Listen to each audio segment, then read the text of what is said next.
क्या बात है।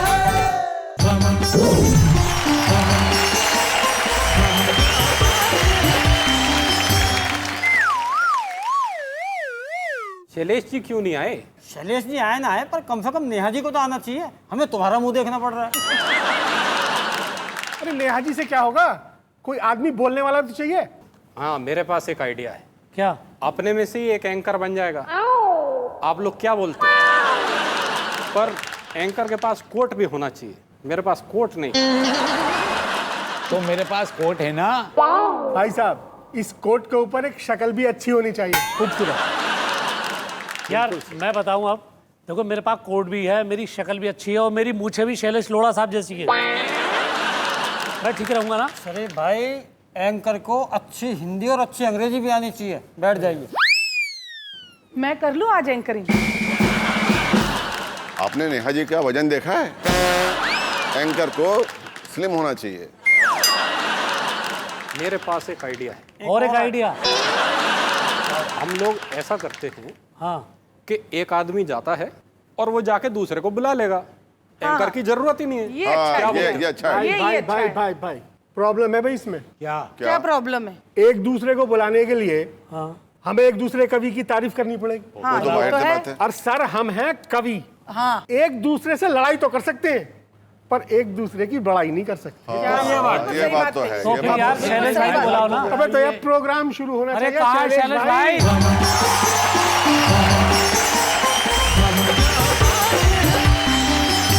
आज तो डरा ही दिया था सर आपने। बहुत बेचैनी से अरे सर इंतजार कर बिल्कुल रहे थे। बेकार हो गया था सारा कार्यक्रम मेरा आपके तो बिना। 5 किलो सबने कहा आपके बिना सूख कैसे गया होगा? इंतजार में। तो सूखने के पहले आप में खून था। तो मतलब आप बेसब्र हो रहे थे? बहुत ज्यादा सर, बहुत ज्यादा। आप मेरा इंतजार कर रहे थे, बेसब्र हो रहे थे, बेताब हो रहे थे। इतना तो झूठ मत बोलो। बिल्कुल सही सर। स्टूडियो में आने में लेट क्या हो गया? मैं बन जाता हूँ एंकर। हैं? मेरे पास कोट भी है। तेरी मूछें शैलेश जैसी है। हैं? बोल भाई। है भैया, अपन समझदार है। अपन नेहा जी की जगह लेने वाली थी। नेहा जी जैसा बनने के लिए 6 महीने तक भूखा रहना पड़ेगा। शैलेश भाई, सबसे बड़ी बात आज आपके बारे में पता चली जी। कि जो देश में कोई कवि नहीं कर सकता, वो आप करते हैं। वाह वाह। जोरदार तालियां। और आइए आप सब कवियों के लिए जो इतनी खूबसूरती से एक दूसरे की बड़ाई न करने की कसमें खाए बैठे हैं, उनके लिए एक बार मिलकर कहते हैं वाह वाह क्या बात है। लेकिन आज आपकी सारी मूर्खताएं, सारी बेवकूफियां मेरी भी सब माफ। वो क्यों? भाई 30 और 31 मार्च, उसके बाद एक बड़ा ही खूबसूरत दिन आ रहा है। 1 अप्रैल। हाय हाय हाय हाय हाय हाय। इस दिन पूरी दुनिया में लोग एक दूसरे को बनाते हैं। हमने कवियों को पूछा कि आपको कोई बनाता है? बोले जिसे खुदा ने बना दिया उसे किसी और के बनाने की जरूरत क्या है। तो चलिए एक मूर्खता मैं भी कर देता हूँ, बुला देता हूँ उन्हें जिनकी जगह संगीता सरल लेने वाली थी। आइए।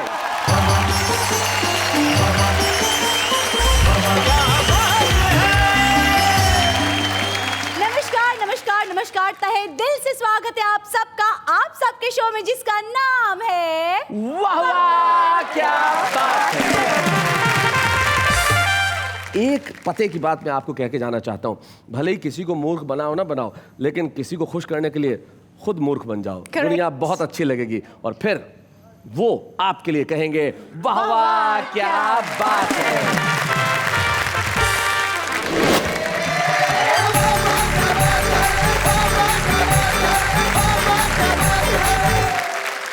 वाह वाह क्या बात है कि पहचान जो है शैलेश जी से हो गई है और घर पे भी इनकी यही हालात है। भाभी जी खाना बना के रखती है, जैसा भी खाना हो। वाह वाह क्या बात है। वाह वाह क्या बात है। तो भाभी जी कहती है और तू, हम और तुम चलते हैं होटल में खाने का करते हैं काम, इस खाने से लेते हैं पूर्ण विराम।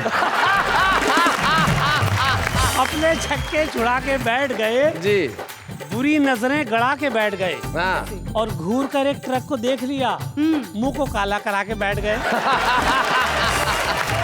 शरीफ भारती जी का तो बिल्कुल अंदाज ही निराला। मैंने इनसे पूछा आप बड़ी टेंशन में लग रहे हो, कोई तकलीफ है? कहते हैं हाँ ब्लड प्रेशर है। मैंने कहा फैमिली में है? कहते हैं हाँ फैमिली में है। मैंने कहा किसकी साइड से, फादर की साइड से कि मदर की साइड से? जी। तो कहते नहीं, वाइफ की साइड से। दिखने में जैसे अनाड़ी हो पर ऑफिस के पक्के खिलाड़ी हो। आपके हाथ में डोर है, मामला मेरा कमजोर है। अपनी कलम की ताकत से मेरा छोटा सा काम करा दो ना। बड़े बाबू जी लो, बड़े बाबू जी लो, मेरी बारी को आगे बढ़ा दो ना। मंद मंद जब मुस्काती हो, मेरी बीबी लगती हो तुम। जोर जोर से जब हंसती हो, सब टीवी सी लगती हो।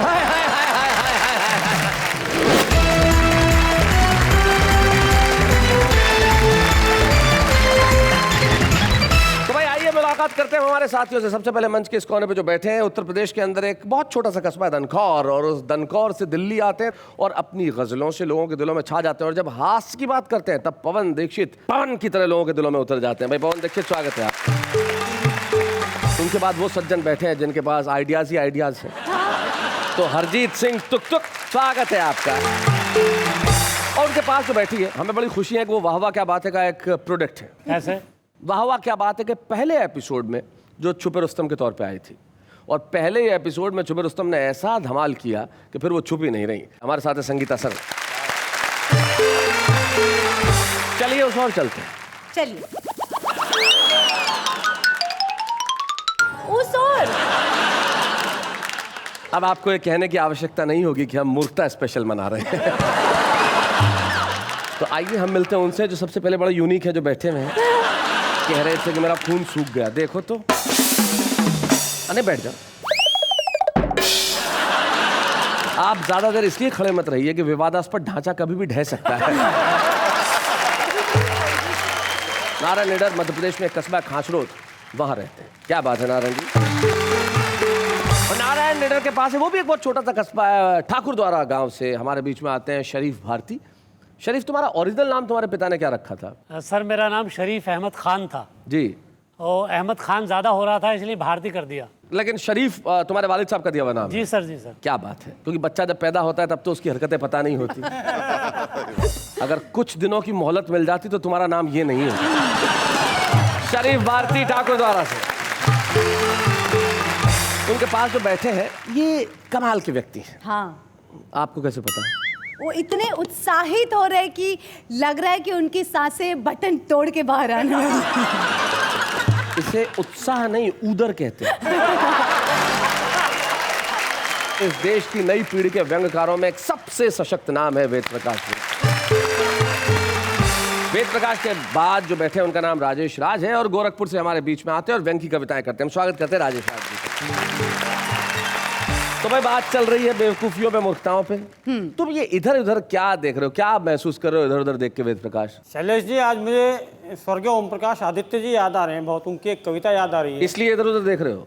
इधर भी गधे हैं, उधर भी गधे हैं, जिधर देखता हूँ गधे ही गधे। जब मुझे कविता याद आ रही है, मैं इधर उधर ही देख रहा हूँ। क्या बात है, बहुत अच्छे।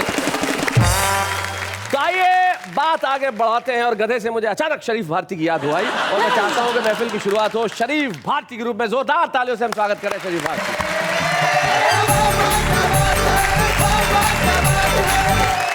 आपके सामने भारत का सबसे शरीफ आदमी खड़ा है। वाह जी।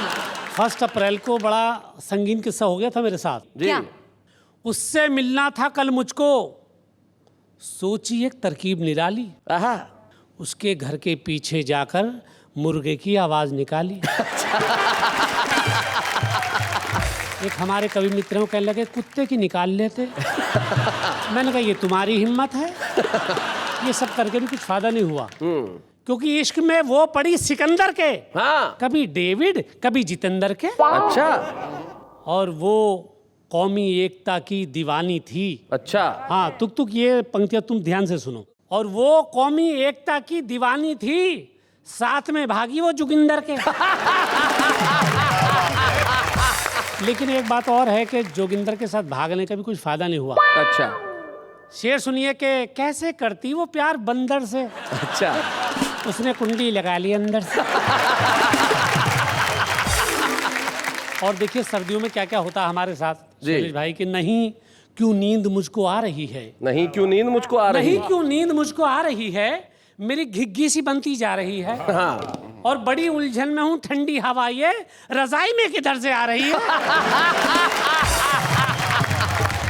लेकिन ये रजाई में जो ठंडी हवा आती है उसके अलावा मोहब्बत भी आती है। पता नहीं साहब किधर से आती होगी। अंजुम रहबर साहिबा जो है वो एक शेर कहती हैं कि जी जी, जमी है बर्फ सी तेरी जुदाई में, वाह, और मैं सारी रात सुलगती रही रजाई में। ये अल्लाह, इनकी तबीयत ठीक करो ऊपर वाला। ऐसा हमारे यहाँ हो जाता तो सब मलेरिया कहते हैं उसे। कि अपने छक्के छुड़ा के बैठ गए जी, बुरी नजरें गड़ा के बैठ गए, हाँ, और घूर कर एक ट्रक को देख लिया, मुंह को काला करा के बैठ गए। और नेहा जी मैं अर्ज कर रहा हूँ कि लोगों ने इतना मारा जी, लोगों ने इतना मारा मुझे सांस तक ना आई। अच्छा, आंखों ने खता की थी, गालों ने सजा पाई। लेकिन होता यह है शैलेश भाई के लीची, केला, आलू बुखारे एक से हैं। हाँ, दांत ना हो तो ये फल सारे एक से हैं। और माशूका को आशिक सारे एक से हैं। हाँ। नन्हे कलवा राम दुलारे एक से है। एक सवाल मैं नेहा जी पूछना चाहता हूँ कि मुझको प्यार का अर्थ बता दे। बात खत्म हुई। बात खत्म हुई। फिर चाहे अम्मी को जगा दे। बात खत्म हुई। और तेरी गली में कुत्ते हैं, सन्नाटा है। ओह, मेरी भी तशरीफ पे उसने काटा है। तेरी गली में कुत्ते हैं, सन्नाटा है, मेरी भी तशरीफ पे उसने काटा है। मुझको इंजेक्शन लगवा दे। बात खत्म हुई। और जाने तू किस बात पे मुझसे रूठी है? देखो, जाने तू किस बात पे मुझसे रूठी है? तेरे ही चक्कर में जूती टूटी है। मुझको तू चप्पल दिलवा दे। बात खत्म हुई। बात खत्म हुई। और तेरे फोन की फ्लेक्सी कौन कराता है? हाँ, फोन लगाऊं नंबर बिजी बताता है। हाँ। मेरा मोबाइल लौटा दे। बात खत्म हुई। और कल अपने भैया को जीन्स दिलाई है जी, और आज फिर अपनी मम्मी के लिए सूट लाई है। मेरा एटीएम लौटा दे। बात खत्म हुई।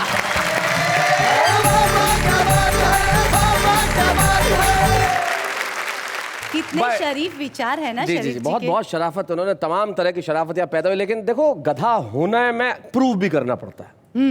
मैं प्रूव कर रहा हूं। कैसे?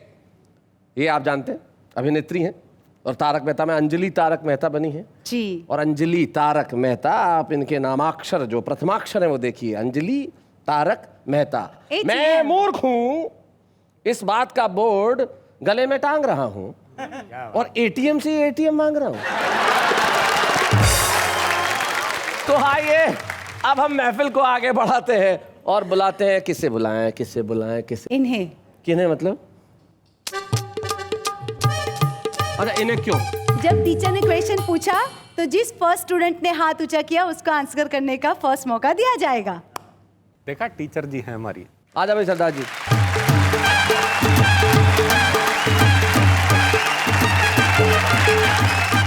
शैलेश जी, आज बड़ा गलत हो रहा है मेरे साथ। अच्छा, अभी यही ऑडियंस में ये जो बैठे हैं, ये आके मेरे को पूछते हैं, तुक तुक जी आपका नाम क्या है? अच्छा, मेरे को अंदर से वो बसंती वाली फीलिंग आई। अच्छा। इनसे महान वो साथ में इनके बैठे हैं, वो मेरे को पूछते हैं आप घुग्गी हो क्या? बड़ा अजीब अजीब सा ही हो रहा है। मेरा एक फ्रेंड था, वो पागल खाने वाला जी, वो एक कुत्ते की पूंछ को सरिये में डाल के बैठा हुआ था पाइप के अंदर। अच्छा। मैंने कहा ये क्या कर रहा है? कुत्ते की पूंछ को पाइप में डाल रहा, तेरे को मालूम नहीं है कुत्ते की पूंछ सीधी नहीं होती? बोले मैं कुत्ते की पूंछ नहीं सीधी कर रहा, मैं पाइप टेढ़ी कर रहा हूँ। अभी मैं वेद जी को लेके गया एक जोशी जी के पास।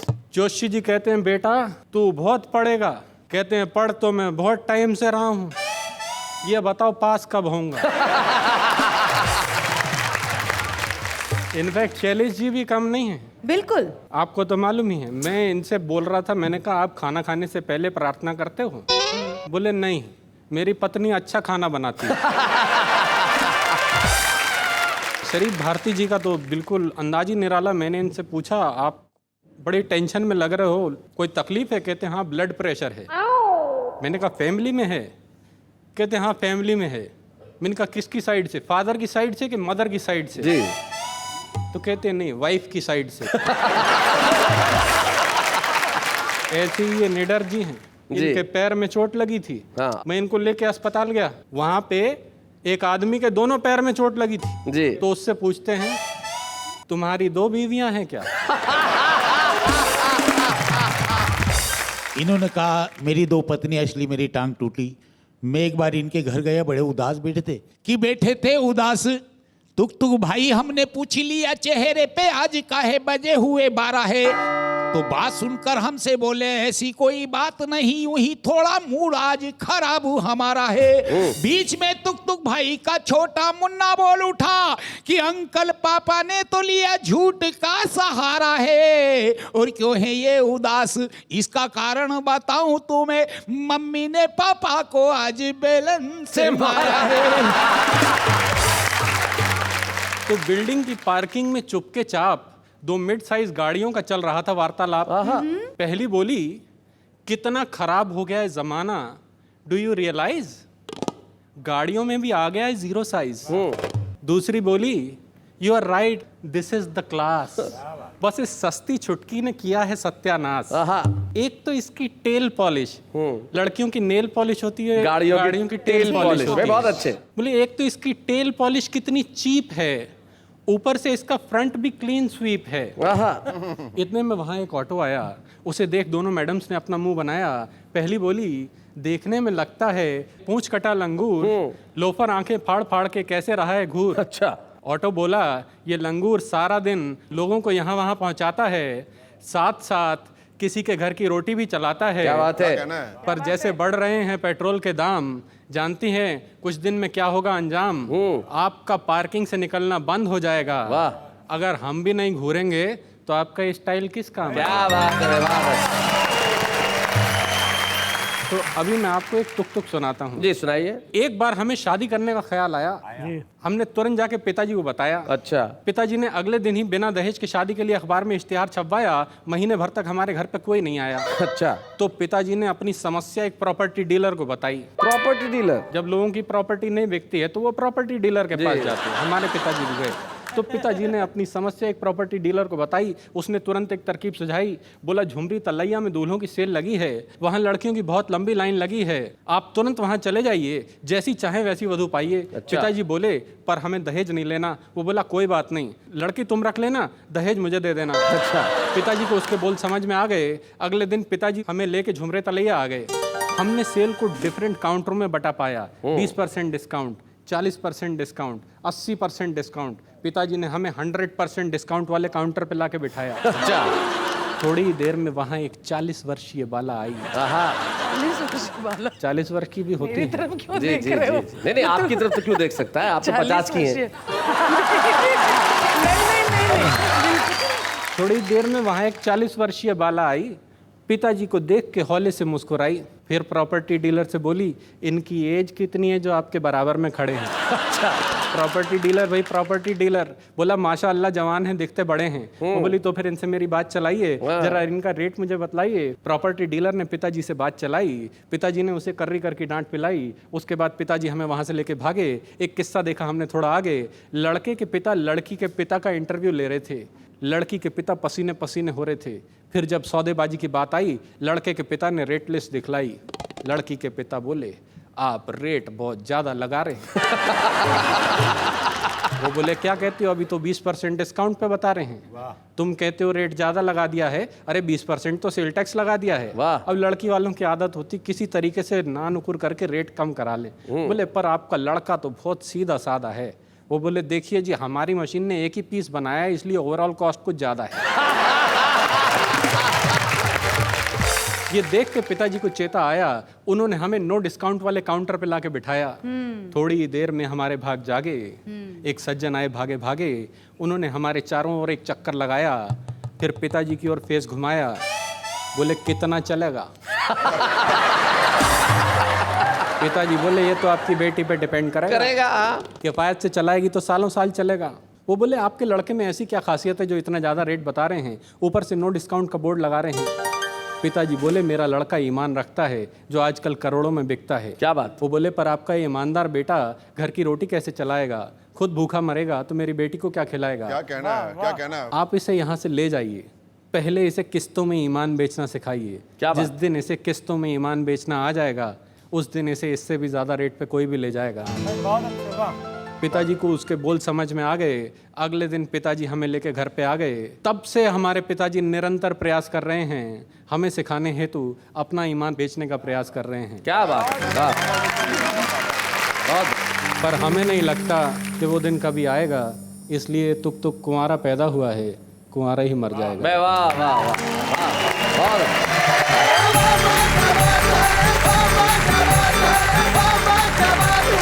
भाई तुक तुक जी ने कमाल की कविता सुनाई। और एक जो इनकी कविता की पंक्ति थी कि लड़की का बाप इन्हें देख के बोला कितना चलेगा, ये बड़ी कमाल की बात थी। मुझे एक बहुत पुरानी घटना याद आ गई। बहुत से एडवांस जो कंट्रीज हैं, जो विकसित देश हैं, उनमें इलेक्ट्रॉनिक्स की चीज़ यूज़ करते हैं तो लोग ठीक नहीं कराते, फेंक देते हैं। हाँ। फ़ोन आया फेंक दिया, कैलकुलेटर आया फेंक दिया, कंप्यूटर आया फेंक दिया। तो जापान में ऐसा अक्सर होता है। तो जापान की 2 महिलाएं भारत घूमने आई, तो घूम रही थी दिल्ली में, और ये जो हमारे वेद प्रकाश जी हैं, ये दूसरी मंजिल पे रहते हैं। तो अचानक ये कोई जाला वाला साफ कर रहे थे कि गिर पड़ा, नीचे था कचरे का डब्बा, सीधा उसमें जाके।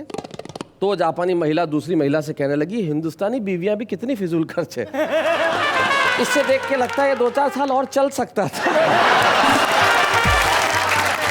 क्योंकि महिलाएं भाई फिजूल खर्च होती हैं, भाई होती हैं, उन्हें थोड़ा सा एक्स्ट्रा खर्च करना ही पड़ता है अपने मेकअप के लिए, अपने गहनों के लिए। हाँ, वो मेंटेनेंस चार्ज लगता है। जी जी, और पुरुष तो मेंटेनेंस फ्री है। तो आइए हम बुलाते हैं उन्हें जिनके जैसा इन्होंने बताया मेंटेनेंस में कुछ खर्च लगता है। अब वो मेकअप के लिए कितना सामान खरीदती है, क्या क्या करती है, वो ये बता सकती है। हमारे पहले एपिसोड की छुपा रुस्तम संगीता सरत।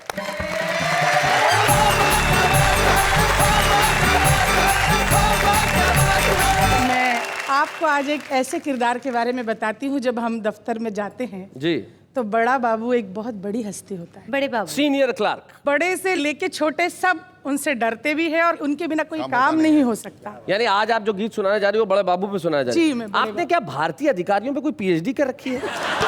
पहली बार आई तब थानेदार का गीत सुनाया, दूसरी बार आई तब पटवारी का सुनाया, अब बड़े बाबू चपरासी पे कब पहुंच रही हैं? जी, जब ये शरीफ जी छेड़छाड़ में पीएचडी कर सकते हैं, तो आप अधिकारियों पे तो कर ही सकते हैं। तो मैं अधिकारियों पे तो कर जी, बड़ा बाबू, मैं बड़े बाबू से कैसे फरियाद करती हूँ, सब कैसे फरियाद करते हैं, गीत का आनंद। बड़ा बाबू सुनो, बड़ा बाबू सुनो, मेरी फाइल को आगे बढ़ा दो ना। बड़े बाबू सुनो, बड़े बाबू सुनो, मेरी फाइल को आगे बढ़ा दो ना। सील ठप्पा लगवा दो ना, जरा दस्तखत करवा दो ना। बड़े बाबू सुनो, बड़े बाबू सुनो, मेरी फाइल को आगे बढ़ा दो ना। कितने दिनों से मैं आती हूँ, रोज रोज चक्कर लगाती हूँ। आप तो दाता भारी हो, हम तो जैसे भिखारी हो। आप तो दाता भारी हो, हम तो जैसे भिखारी हो। नजरें उठा के देखो जरा, मेरा बेड़ा पार करा दो ना। बड़े बाबू सुनो, बड़े बाबू सुनो, मेरी फाइल को आगे बढ़ा दो ना। लोग तुमको बदनाम करते, चाय पानी पी करके काम करते। देखो मैं भी तुम्हें कुछ नोट दूंगी, और चाहो तो एक शाही कोट दूंगी। अपनी कलम की ताकत से मेरा बेड़ा पार करा दो ना। बड़े बाबू सुनो, बड़े बाबू सुनो, मेरी फाइल को आगे बढ़ा दो ना। दिखने में जैसे अनाड़ी हो, ऑफिस के पक्के खिलाड़ी हो। आपके हाथ में डोर है, मामला मेरा कमजोर है, मामला मेरा कमजोर है। अपनी कलम की ताकत से मेरा छोटा सा काम करा दो ना। बड़े बाबू सुनो, बड़े बाबू सुनो, मेरी फाइल को आगे बढ़ा दो ना। क्या बात है, वाह वाह वाह, बहुत अच्छे संगीता जी। मैं चाहती हूँ कि अपने दिल का गीत आपको सुनाऊं। जी,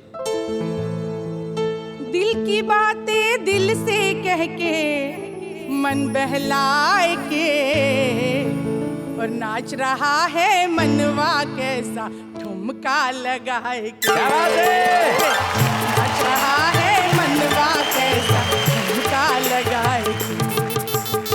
काले काले बादल आए, दिल की धड़कन बढ़ती जाए। जब सजन जी मुझे बुलाए, जान मेरी कहती जाए, मुंह से कुछ भी कहा न जाए, अब समझाए के नाच रहा है मनवा कैसा झुमका लगाए के। दिल की वादी महकती जाए, मन की चिड़िया चहकती जाए, जिया मेरा जब जब घबराए, साजन मुझको गरबा लगाए, मुंह से कुछ भी कहा न जाए, अब शर्माए के नाच रहा है मनवा कैसा झुमका लगाए के। नाच रहा है मनवा कैसा झुमका लगाए। संस्कृत का एक श्लोक है जिसका अर्थ ये होता है कि जिस वाक्य में भी रस निकल आए वो कविता है। क्या बात है? अब हमारे साथ एक जो हमारे साथी कलाकार हैं वो कविताएं नहीं लिखते, लेकिन शब्दों से जो खेलते हैं वो किसी कवि से भी कम नहीं है। एक ऐसे कलाकार हमारे साथ हैं जो अभी इस मंच पे आने वाले हैं और आपको कुछ ऐसा सुनाने वाले हैं कि आप उनके लिए कहेंगे भाई इन्होंने कमाल कर दिया। तो जरा उनके लिए एक बार तालियां बजा दीजिए। नाम है उनका सुनील पाल।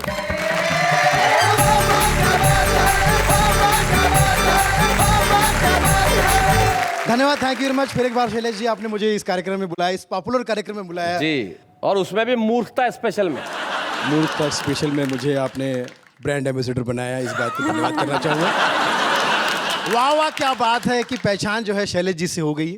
शैलेश जी को लोग नाम से कम और वाह वाह क्या बात है से ज्यादा जानते हैं। और घर पे भी इनके यही हालात है। भाभी जी खाना बना के रखती है, जैसा भी खाना हो। वाह वाह क्या बात है, वाह वाह क्या बात है। तो भाभी जी कहती है, और तू हम और तुम चलते हैं होटल में खाने का करते हैं काम, इस खाने से लेते हैं पूर्ण विराम। तो वैसे शैलेश जी के बारे में क्या कहूँ, बहुत बड़े एंकर हैं, बहुत अच्छे इंसान हैं, विद्वान हैं, टैलेंटेड हैं, हैंडसम हैं, ऐसा इनका खुद का मानना है। और नेहा जी के बारे में क्या कहूँ, एक लैंग्वेज है तो दूसरे बॉडी लैंग्वेज। नेहा जी का नाम मुझे लगता है कि भगवान ने सोच समझ के रखा है जी। ये आपके बाजू में खड़ी होकर सिर्फ नहीं और हाँ ही बोलती है। और कभी कभी तो मुझे लगता है कि ट्रांसलेट करके बताती है। शैलेश जी अगर बोलते हैं कि हमारे साथ में एक कवि आए, ये कविता पढ़ेंगे, अब आपके सामने ये हास्य की बात करेंगे, अल्प विराम।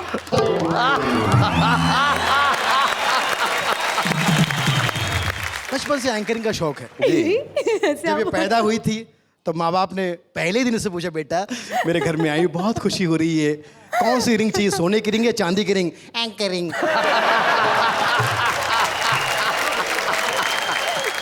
तो ये हमारे लीडर जी जो है, मैंने कहा मैं बहुत मोटा हो रहा हूँ यार, आप बहुत स्लिम हो, तो क्या डाइटिंग पे हो? बोले नहीं, 20 साल से राइटिंग पे। आपको विश्वास नहीं होता होगा मेरा शरीर देख के, जी, जी। लेकिन विश्वास करना पड़ेगा। पहले अपनी निडरता से मैं परिचित तुम्हें कराता हूँ, ना रोक सके मुझको आंधी तूफानों से टकराता हूँ। चाहे दुश्मन कितने ही हो मैं सबको धूल चटाता हूँ, और कितनी ही सर्द और रात भले मैं अंगारों सा जलता हूँ, और कलम उठाने वाले हाथों को रोज खून से रंगता हूँ। कितनी ही हत्याएं करके मैं वक्त गुजारा करता हूँ, हर रोज रात को बिस्तर पे मैं खटमल मारा करता हूँ। तो राइटिंग की वजह से ये। और ये हमारे भारती जी, शरीफ भारती, शरीफ आदमी हो यार। ये कभी कभी अपने आवाज से फीमेल की आवाज में भी गाना गाते हैं। जी जी, अक्सर। दिल है कि मान, और मुझसे कहने कि मैं 2 आवाज में गाता हूँ। मैंने कहा, इसमें कौन सी बड़ी बात है, दोगले। एक गले से 2 आवाज निकालते हो, 2 गले, 2 गला। संगीता सरल जी, जिस दिन उपवास रखती है उस दिन डबल खाती है। सुबह से फोन करती है होटल या रेस्टोरेंट में, चाइनीज देना, बर्गर देना, पिज्जा देना। बोले बहन जी आपका तो फास्ट है। हाँ तो ये सब फास्ट फूड ही तो है। और ये हमारे टुकटुक साहब जी, ये कवि बनने से पहले ट्रक चलाते थे, मगर ट्रक में कोई सामान नहीं, खाली ट्रक। दिल्ली से अमृतसर, अमृतसर से दिल्ली। लोगों ने पूछा ऐसा क्यों? बोले मम्मी पापा ने कहा कि काम के वक्त कोई लोड मत लेना। कुछ शायर ऐसे होते हैं, कुछ कवि ऐसे होते हैं, डरा देते हैं सुनाने से पहले। जी। हर शख्स अपने गम में खोया है। शैलेश सुन ले, हर शख्स अपने गम में खोया है। हर शख्स अपने गम में खोया है, जिसे गम नहीं वो कब्र में सोया है। कुछ शेर, पुराने शेर भी ऐसे हैं जो जिनको मैंने सुने और मैंने अपने हिसाब से शरीफ भारती जानते हैं। ये इश्क नहीं आसान, बस इतना समझ लीजिए शादी भी करनी पड़ सकती है। और आज के हालात में कहूंगा कि जो गुर्बत में वड़ा पाव खाते हैं, गुर्बत मतलब गरीबी, जो गुर्बत में वड़ा पाव खाते हैं, सक्सेस मिलने पे बड़ा भाव खाते हैं। हाय हाय हाय हाय, क्या बात है। सब टीवी पे बहुत सारे प्रोग्राम हिट हैं। हमारे दर्शकों में एक टकला भाई साहब मुझे दिखाई दे रहा है। मैंने टकले से पूछा, भाई साहब आपका सब टीवी का फेवरेट कौन सा प्रोग्राम है? बोले बालवीर। मैंने कहा भाई मेरे, आपको लापता गंज पसंद होना चाहिए। गंज? आपका नाम क्या है? बोले नाम तो वैसे केशव है, लोग प्यार से हैरी कहते हैं। हैरी? कई नाम ऐसे होते हैं जिससे हमें बड़ा मजा आता है। एक बहुत परेशान दोस्त था मेरा, बहुत ही परेशान। मैंने कहा भाई माँ कैसी है? बीमार है। बाप पागल हो गया है। भाई जेल में है। नौकरी छूट गई। बच्चे हुए नहीं। वाइफ चली गई। नाम क्या है? लकी।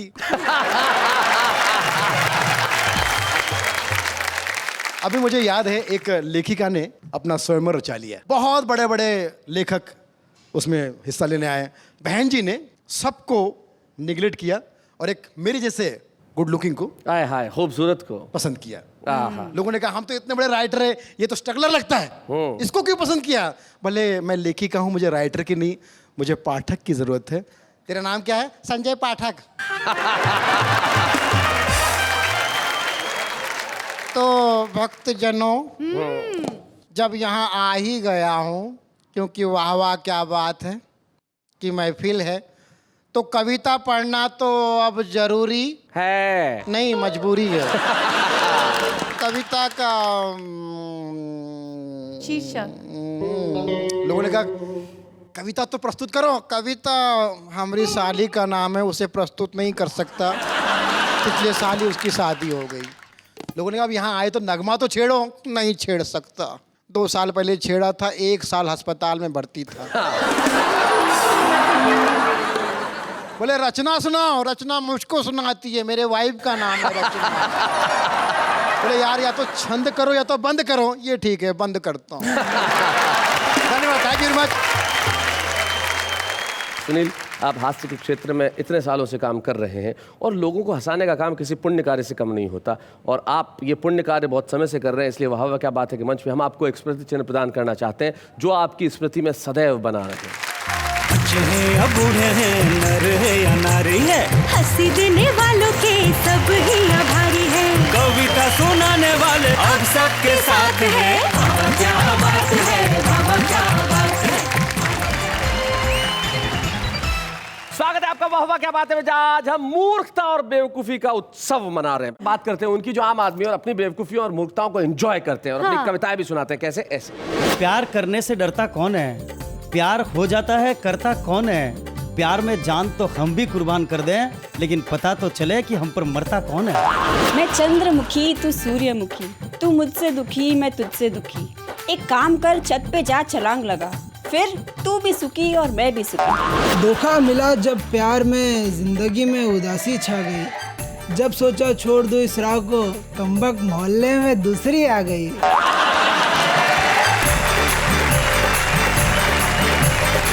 तो भाई ये तो देश के आम व्यक्ति हैं जो अपनी कविताएं अपने अलग अंदाज से लिखते हैं, अपने अपनी जगहों पे बैठे हुए हैं, और अब कैमरे पे आ गए तो छुपे रुस्तम भी नहीं रहे। ये भी इसी जीवन में आगे बढ़ेंगे, कविताएं लिखेंगे और सुनाएंगे। लेकिन जो हमारे छुपे रुस्तम होते हैं वो बड़े कमाल के होते हैं साहब। और हमारे आज के छुपे रुस्तम तो ऐसे हैं जो बाकायदा ज्योतिष हैं, पंडित जी हैं। जवान नहीं है, 53 वर्ष की उम्र है उनकी।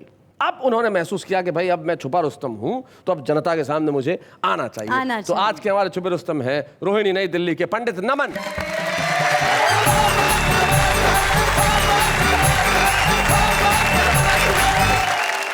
एक बार मेरी घरवाली ने कहा आप सब पर प्यारी प्यारी कविताएं बनाते हो और मेरा मजाक उड़ाते हो। अच्छा, मेरे पर भी कोई प्यारी सी कविता बनाओ। मैं शुरू कर रहा हूँ कविता। जी जी जी। गुड़धानी सी लगती हो तुम। पंडित जी के अंदाज में, वाह। बड़ी सयानी लगती हो तुम। मैं घर का छोटा सा नौकर, महारानी सी लगती हो तुम। मृग नैनी से नैन तुम्हारे, जुल्फों की तो छठा सुहानी।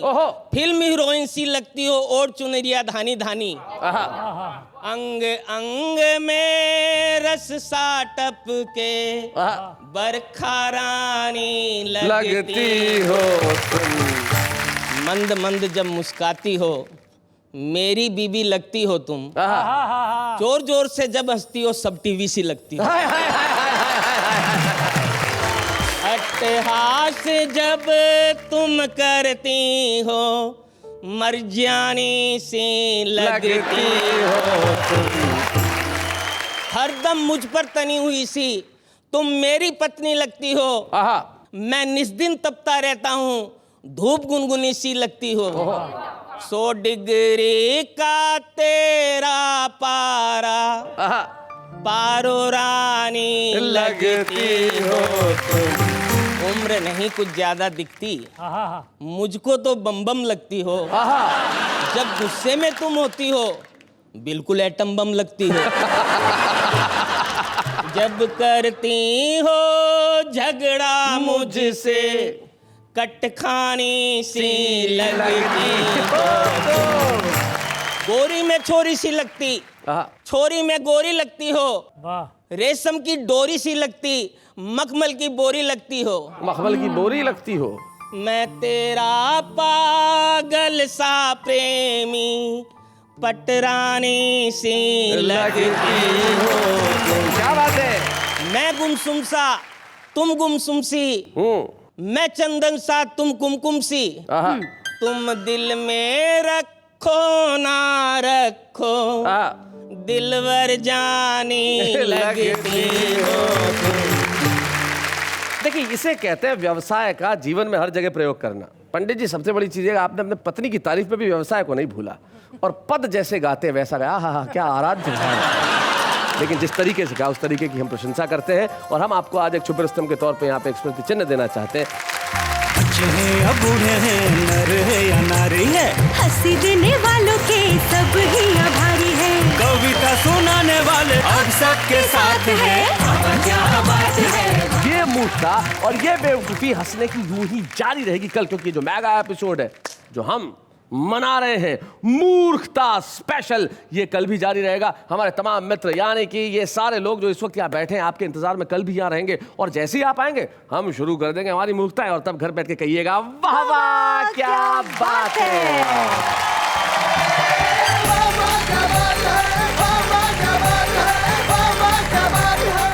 ऐसे और भी मजेदार वीडियो के लिए हमारे चैनल को लाइक, शेयर और सब्सक्राइब करें।